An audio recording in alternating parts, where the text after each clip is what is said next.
I remember I used to ask people about composition, and a lot of times you might get an answer like, "Oh, that's just what I was hearing," or I was just hearing that sound." And then I would get all discouraged because I wasn't hearing that sound, or I wasn't hearing any sound, maybe.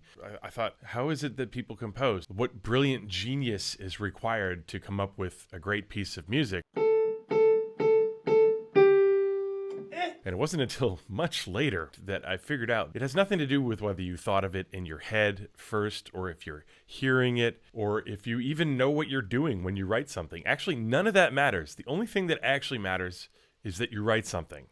And so in this video, I would like to show you 5 ways that I have used to get myself going when I'm feeling creatively stifled, specifically with regards to chord progressions.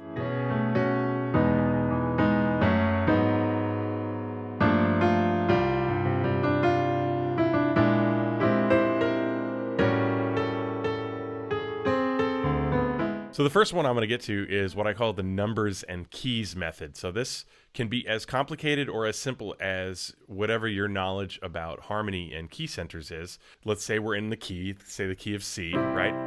So you know that C is 1, D minor is 2, E minor is 3, F, and so on up the chords. So what I'm going to do is I'm going to just pick some random numbers. 4, 3, 1. So if you're going to play with the 7th chords, that's going to be F major 7, which is the 4. E minor 7, which is the 3, and C major 7, which is the 1. Let's say we take that same idea and put it in another key. So we've done 4, 3, 1 in the key of C.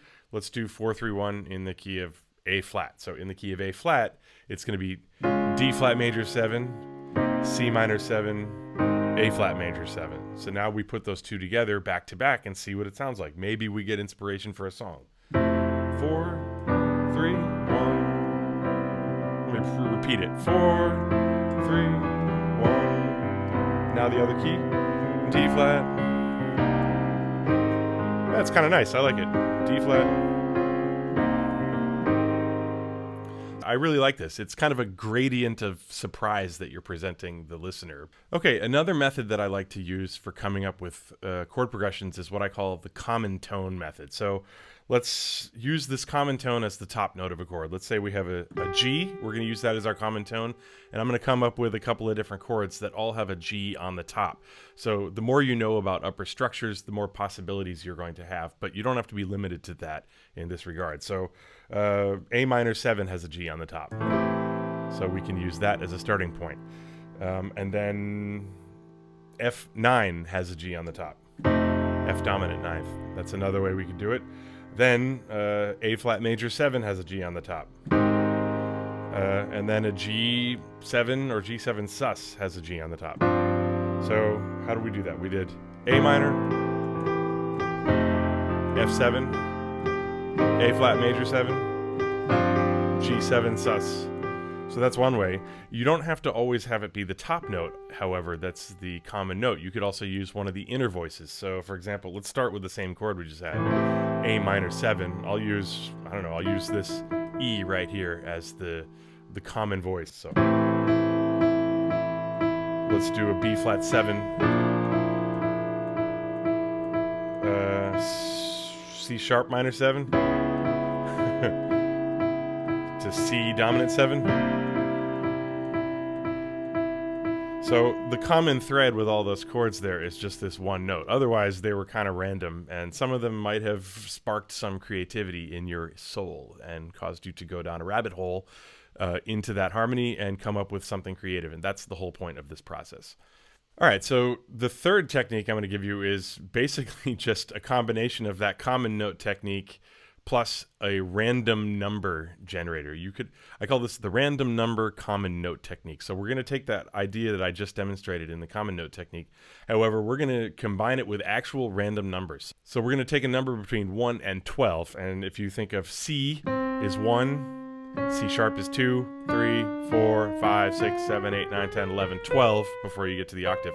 And you just pick random numbers. I've done it with students where I'll just be like, you say a number, you say a number, you say a number. Then we put it together and you get this totally random chord progression. But the challenge is you have to find one note that you can keep common among all of them, just like in the last exercise. So again, this is going to usually result in some very interesting tensions over the chord. So let's pick some random numbers. 3, 4, 7, 9. So 1, 2, 3 is D, 4 is E flat, 5, 6, 7 is F sharp, 8, 9, and A flat. So my 4 notes are D, E flat, F sharp or G flat, and A flat. And I don't know, I'll pick a random note.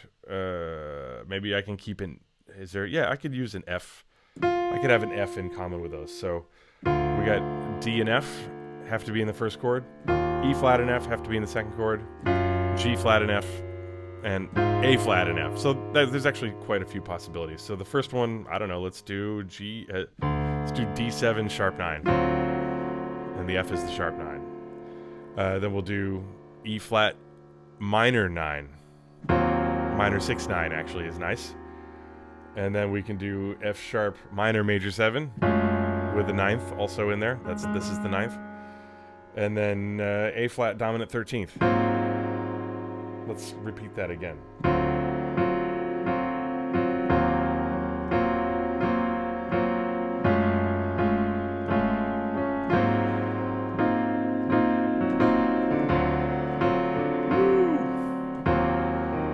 Some interesting stuff going on there.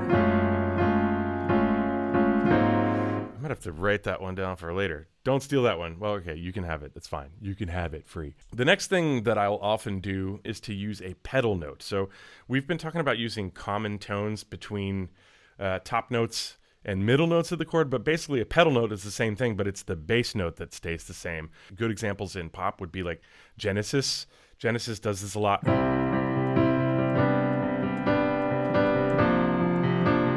But then also, Green Dolphin Street.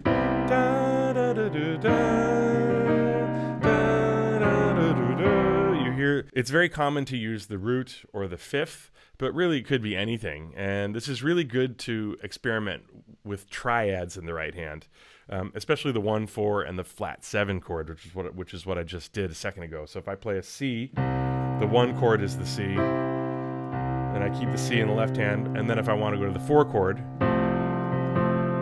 that sounds nice. And I can go to the 5 chord, but still with the C in the bass. That's got a very open sound.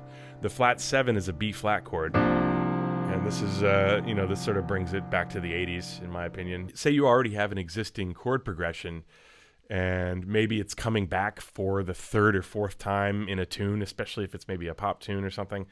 Maybe the last time, think about putting a pedal note underneath it, because that can just completely, it throws off the expectation of the listener. And that's oftentimes what the actual goal here is. You want to string the listener along, make them think they know what's coming, and then be like, oh, no, we got this instead. So the next thing I'm going to talk about actually in composing chord progressions is not a specific technique for coming up with chords, but it's a way of creating variety within chords that you might already have, or just as a general overview when you're writing a song, and that is to vary the harmonic rhythm. A flat,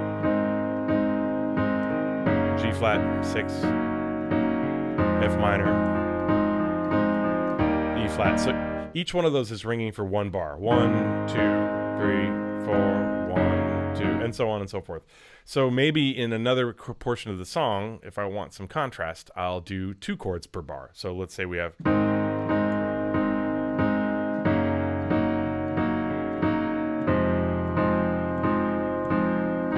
And now I'll double it up.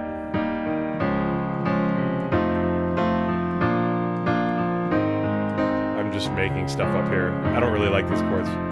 But the point is that I changed the harmonic rhythm. Another thing you can do is make the chords actually last much longer. So you could have, instead of 1 chord per bar, you could have 1 chord for 4 bars.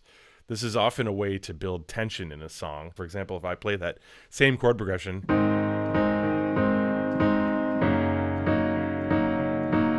F minor, E flat, and now I'm going to do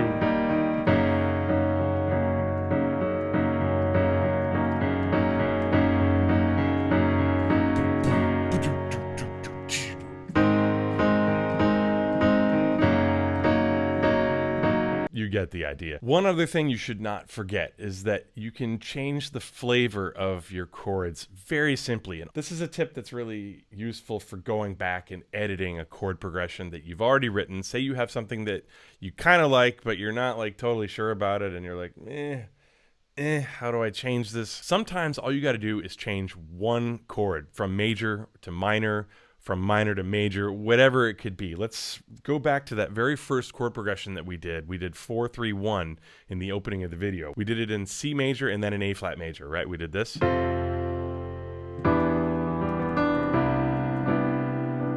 then we did D flat major 7, C minor 7, A flat major. What if I just take that last A flat and make it minor? Let's see how that changes everything.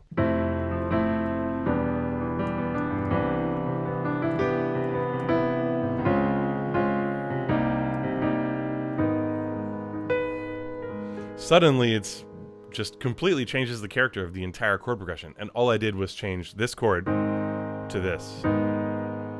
The whole point is that this should actually give you your own ideas. These techniques are malleable. They are able to be adapted to whatever your needs are, and you can take what you need from them and use them in your own way. And please tell us about it in the comments below. Thank you so much for watching. Please like this video and subscribe if you want to see more content like this. And I will see you in the next video. Thanks.